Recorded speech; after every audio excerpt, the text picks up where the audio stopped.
Backstage Pass, Institute of Gaming. For more details, contact 7093965965965. Vishnu గారు ఇక్కడ.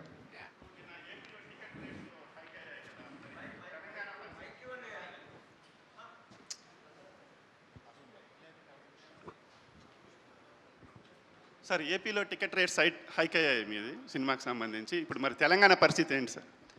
Sir, ఆంధ్రప్రదేశ్లో కూడా ఫస్ట్ అండ్ ఫార్మోస్ట్ తెలంగాణలో there is no ticket hike. ఏ రోజు థియేటర్స్లో పాప్కార్న్ ప్రైజెస్, కోక్ ప్రైజెస్ తగ్గిస్తారో, ఈ కూల్ డ్రింక్స్ ఇవన్నీ, ఆ రోజు నేను మల్టీప్లెక్సెస్లో పెంచడానికి నేను ఆలోచిస్తాను. ఎందుకంటే ఈ సినిమా ఎక్కువ మంది ఫ్యామిలీస్తో వెళ్ళాలి, వాళ్ళకి నేను ఇబ్బంది పెట్టదలుచుకోలే. అందుకే ఆంధ్రప్రదేశ్లో కూడా కొన్ని సెంటర్స్ వరకే, అన్ని సెంటర్స్లో కాదు, కింద టికెట్స్ కాదు, పై సెంటర్స్లో కొన్ని టికెట్స్ వరకే 50 రూపాయలు పెంచడం జరుగుతుంది. ఫ్లాట్గా అందరికీ 50 రూపాయలు పెంచేది లేదు. మేము రిక్వెస్ట్ చేసింది కూడా ఓన్లీ హై క్లాస్ టికెట్స్కి మాత్రం, బాల్కనీ టికెట్స్ ఇలాంటి వాటికి కొన్ని ఏరియాల్లో, అది అన్ని ఏరియాల్లో, మొత్తం ఆంధ్రప్రదేశ్ అంతా చేయట్లా. అలాగే యునైటెడ్ స్టేట్స్లో కూడా, అమెరికాలో కూడా పిల్లలకైతే ఫ్లాట్గా $12 పెట్టాం.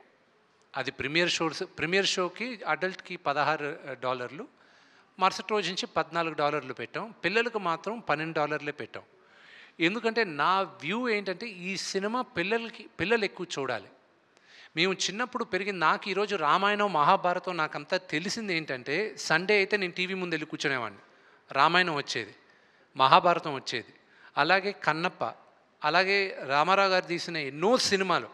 నాకు మన హిస్టరీ గురించి, మన చరిత్ర గురించి, మన దేవుళ్ళ గురించి తెలిసేది సినిమాల ద్వారా తెలిసింది. నాకు కామిక్ బుక్ కల్చర్లో తెలిసింది నాకు. కానీ ఈ జనరేషన్లో కామిక్ బుక్ కల్చర్ లేదు, సినిమాల ద్వారా తెలియాలి.